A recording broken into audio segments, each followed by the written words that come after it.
नमस्कार मित्रांनो, जय शिवराय. माझा अनुभव या आपल्या यूट्यूब चॅनलवर तुम्हा सर्वांचं पुन्हा एकदा मनपूर्वक स्वागत आहे. 2024 या वर्षाच्या अखेरीस आपण आहोत. या ठिकाणी पुशेगावमध्ये बैलगाडी शर्यत ही जी मानाची बैलगाडी शर्यत मानली जाते, तर त्याचं या ठिकाणी मैदान तयार होते. तर ते मैदान कसं आहे ते आपण आजच्या व्हिडिओमध्ये पाहणार आहोत.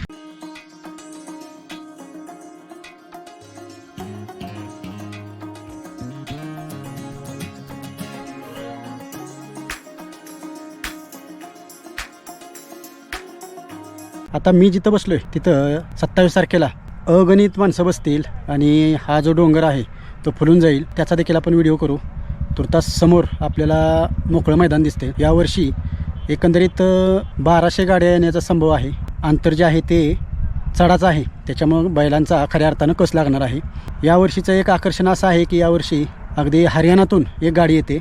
यावर्षीपासून बाहेरच्या राज्यातून गाड्या यायला सुरुवात झाली. असाच क्रम पुढं वाढत जाईल. या बैलगाडी शर्यतीचं वेळ जे आहे ते बाहेरच्या राज्याला देखील लागेल आणि त्याच्यामुळं ही आपली मोठी ओळख बनायला चालली. तुम्ही बघाल 27 तारखेला अप्रतिम आणि अनोखा सोहळा ह्या बैलगाडी शर्यतीचा असणार आहे.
या ठिकाणी मैदान तयार झालेलं आहे आणि प्रेक्षकांची आतुरतेनं वाट पाहते.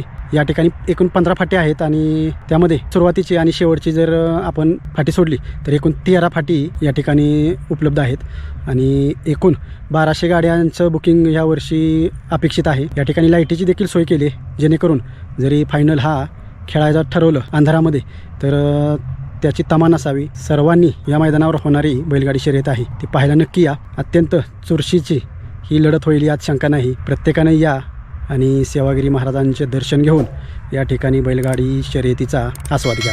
हे मैदान कसं वाटलं ते नक्की कमेंटमध्ये कळवा. चला तर पुन्हा भेटूयात असाच एखादा नवीन व्हिडिओ घेऊन. तोपर्यंत धन्यवाद.